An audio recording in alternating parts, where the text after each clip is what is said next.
আসসালামু আলাইকুম এভরিওয়ান। আজকে আমরা 24তম বিসিএস এর বাংলা প্রশ্নের সমাধান নিয়ে পড়াশোনা করব। আমাদের এই চ্যানেলে আপনাদের জন্য বিসিএস এর বিভিন্ন সাবজেক্ট বেসড আলাদা প্লেলিস্ট আছে এবং সেই প্লেলিস্টের ভিডিওতে আমরা এমনভাবে পড়ে দিচ্ছি যাতে করে আপনারা শুনেই মুখস্থ করে নিতে পারেন। আশা করছি যারা নতুন এসেছেন তারা সবাই চ্যানেলটিকে সাবস্ক্রাইব করে দিবেন। প্রিভিয়াস যত ভিডিও আছে সেগুলো দেখে পড়াগুলো পড়বেন এবং সামনে যত ভিডিও আপলোড হবে সেগুলো দেখেও পড়াগুলো পড়তে থাকবেন। তো চলুন এখন আমরা আমাদের আজকের পড়া শুরু করি। বাংলা ভাষার ইতিবৃত্ত কে রচনা করেন? ডক্টর মোহাম্মদ শহীদুল্লাহ। বাংলা ভাষার ইতিবৃত্ত কে রচনা করেন? ডক্টর মোহাম্মদ শহীদুল্লাহ। বাংলা ভাষার ইতিবৃত্ত কে রচনা করেন? ডক্টর মোহাম্মদ শহীদুল্লাহ। রবীন্দ্রনাথের কোন গ্রন্থটি উপন্যাস? শেষের কবিতা। রবীন্দ্রনাথের কোন গ্রন্থটি উপন্যাস? শেষের কবিতা। রবীন্দ্রনাথের কোন গ্রন্থটি উপন্যাস? শেষের কবিতা। কাজী নজরুল ইসলামের নামের সাথে জড়িত ধূমকেতু কোন ধরনের রচনা? পত্রিকা। কাজী নজরুল ইসলামের নামের সাথে জড়িত ধূমকেতু কোন ধরনের রচনা? পত্রিকা। কাজী নজরুল ইসলামের নামের সাথে জড়িত ধূমকেতু কোন ধরনের রচনা? পত্রিকা। কাজী নজরুল ইসলামের সম্পাদনায় 1922 সালে অর্থ সাপ্তাহিক পত্রিকা ধূমকেতু প্রকাশিত হয়, যেখানে রবীন্দ্রনাথের বাণী আয় চল চলে আয় রে ধূমকেতু, আধারে বাঁধ অগ্নিসেতু লেখা থাকত। এছাড়াও তিনি দৈনিক নবযুগ 1920 সালের পত্রিকার যুগ্ম সম্পাদক এবং লাঙ্গল 1925 নামক সাহিত্য পত্রিকারও সম্পাদনা করেছিলেন। তো ধূমকেতু হচ্ছে একটি পত্রিকা যেটি কাজী নজরুল ইসলামের সাথে জড়িত, কারণ তিনি হচ্ছেন সম্পাদনা করেছেন এই ধূমকেতু পত্রিকাটিকে। আর সে আরও দুটি পত্রিকা সম্পাদনা করেন। একটি হচ্ছে দৈনিক নবযুগ, যেটার যুগ্ম সম্পাদক ছিলেন দৈনিক নবযুগের কাজী নজরুল ইসলাম দৈনিক নবযুগ পত্রিকার যুগ্ম সম্পাদক ছিলেন। আর লাঙ্গল পত্রিকা সম্পাদনা করেন, সাপ্তাহিক পত্রিকা। লাঙ্গল হচ্ছে সাপ্তাহিক পত্রিকা। জসীমউদ্দীনের প্রথম প্রকাশিত কাব্যগ্রন্থ রাখালি। জসীমউদ্দীনের প্রথম প্রকাশিত কাব্যগ্রন্থ রাখালি।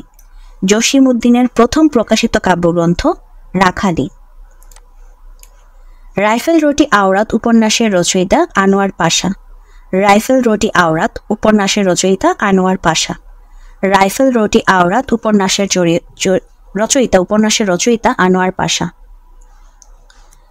মুক্তিযুদ্ধ চলাকালে রাইফেল রোটি আওরাত আনোয়ার পাশার প্রথম উপন্যাস। এখানে তিনি প্রারম্ভিক যুদ্ধের নির্মম, নৃশংস ও ভয়ঙ্কর রূপ বর্ণনা করেছেন। রাইফেল রোটি আওরাতের প্রথম লাইন হচ্ছে বাংলাদেশে নামলো ভোর। উপন্যাসটির ভোর দিয়ে শুরু আর রাত দিয়ে শেষ হয়েছে। উপন্যাসটির মূল চরিত্রের নাম হচ্ছে সুদীপ্ত শাহীন। রাইফেল রোটি আওরাত একটি একক নামের রূপ নয়। প্রথমত রাইফেল অর্থ হচ্ছে বন্দুক, যা পাক হানাদার বাহিনী খেলনার মতো ব্যবহার করেছে এদেশের নিরীহ বাঙালির উপর। যাকে দেখেছে তাকেই গুলি করার জন্য কুত্তার মতো তেড়ে এসেছে। খাবার হিসেবে এরা পাক হানাদার খেত রুটি খেয়ে যোগাত শক্তি এবং শেষে রুটি মানে রুটিকেই আর কি রুটি বলছে। রাইফেল রুটি, যে রুটিকে রুটি বলছে, রুটি খেয়ে শক্তি যোগাতো। আর শেষে আওরাত, যার অর্থ হচ্ছে অওরাত, যে আমরা হিন্দিতে বলি অওরাত, সো যার অর্থ হচ্ছে নারী। নারীদের প্রতি ছিল কুদৃষ্টি এবং প্রবল কাম। মদ গাঁজা ছাড়া চললেও নারী না হলে ঘুম হতো না। প্রথমে ধর্ষণ এবং পরে হত্যা। এভাবে আমার দেশে প্রায় 3 লাখ নারীর সম্ভ্রম নিয়েছে এই কুলাঙ্গারের দল। আনোয়ার পাশা তার বইয়ে লিখেছেন, রুটি খেয়ে গায়ের তকাত বাড়াও, মানে তকাত মানে শক্তি বাড়াও, আর রাইফেল ধরে প্রতিপক্ষকে খতম করো, তারপর অরাত নিয়ে ফুর্তি করো। মানে বেসিক্যালি আমাদের মুক্তিযুদ্ধের সময় যে ঘটনাগুলো ঘটেছিল সেগুলোকেই সে তার উপন্যাসে লিপিবদ্ধ করেছে এবং সেটার নাম দিয়েছে রাইফেল রুটি আওরাত। আর কোনটার অর্থ কি সেটা তো বুঝিয়ে গেলেন। জঙ্গমের বিপরীতার্থক শব্দ হচ্ছে স্থাবর। জঙ্গমের বিপরীতার্থক শব্দ স্থাবর। জঙ্গমের বিপরীতার্থক শব্দ স্থাবর। উৎকর্ষতা কি কারণে অশুদ্ধ? প্রত্যয়জনিত। উৎকর্ষতা কি কারণে অশুদ্ধ? প্রত্যয়জনিত। উৎকর্ষতা কি কারণে অশুদ্ধ? প্রত্যয়জনিত। উৎকর্ষ একটি বিশেষ্য পদ যার অর্থ শ্রেষ্ঠতা, উন্নতি, বুদ্ধি, আধিক্য, কিন্তু এর সাথে তা যুক্ত হবে না, কারণ বিশেষণ প্লাস তা বিশেষ্য হয়। যেমন উৎকৃষ্ট প্লাস তা উৎকৃষ্টতা, যা বিশেষ্য পদ। শব্দটি শুদ্ধ রূপ হবে উৎকর্ষ বা উৎকৃষ্টতা। সুতরাং এখানে বিশেষ্যের সাথে তা প্রত্যয় অপপ্রয়োগ হওয়ার কারণে উৎকর্ষতা শব্দটি প্রত্যয়জনিত কারণে অশুদ্ধ। সো আমাদের উৎকর্ষতা কেন প্রত্যয়জনিত কারণে অশুদ্ধ সেটা ব্যাখ্যাটা বলে দিলাম। সো শুদ্ধ রূপ হবে হচ্ছে উৎকর্ষ অথবা উৎকৃষ্টতা। তুমি না বলেছিলে আগামীকাল আসবে, এখানে না এর ব্যবহার হবে কি অর্থে? হ্যাঁ বাচক। তুমি না বলেছিলে আগামীকাল আসবে, এখানে না এর ব্যবহার হবে হ্যাঁ বাচক।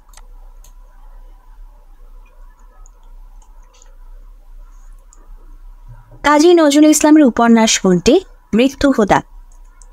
কাজী নজরুল ইসলামের উপন্যাস হচ্ছে মৃত্যু ক্ষুধা। কাজী নজরুল ইসলামের উপন্যাস মৃত্যু ক্ষুধা। মা যে জননী কান্দে কোন ধরনের রচনা? কাব্য। মা যে জননী কান্দে কোন ধরনের রচনা? কাব্য। মা যে জননী কান্দে কোন ধরনের রচনা? কাব্য। কোনটি সঠিক? বহিপীর হচ্ছে একটি নাটক। বহিপীর একটি নাটক। বহিপীর হচ্ছে একটি নাটক। কার মাথায় হাত বুলিয়েছ? এখানে মাথা শব্দের অর্থ ফাঁকি দেয়া। কার মাথায় হাত বুলিয়েছ? এখানে মাথা শব্দের অর্থ হচ্ছে ফাঁকি দেয়া। কার মাথায় হাত বুলিয়েছ? এখানে মাথা শব্দের অর্থ ফাঁকি দেয়া। শরৎচন্দ্রের কোন উপন্যাসটি সরকার কর্তৃক বাজেয়াপ্ত হয়েছিল? পথের দাবি। শরৎচন্দ্রের কোন উপন্যাসটি সরকার কর্তৃক বাজেয়াপ্ত হয়েছিল? পথের দাবি।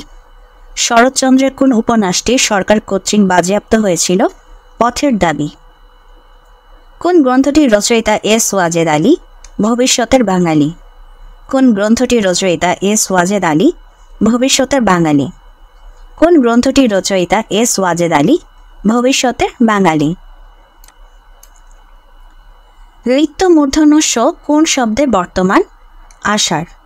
নিত্য মূর্ধন্য স কোন শব্দে বর্তমান? আষাঢ়। নিত্য মূর্ধন্য স কোন শব্দে বর্তমান? আষাঢ়।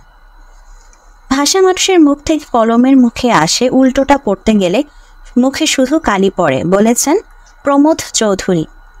ভাষা মানুষের মুখ থেকে কলমের মুখে আসে, উল্টোটা করতে গেলে মুখে শুধু কালি পড়ে, বলেছেন প্রমোদ চৌধুরী।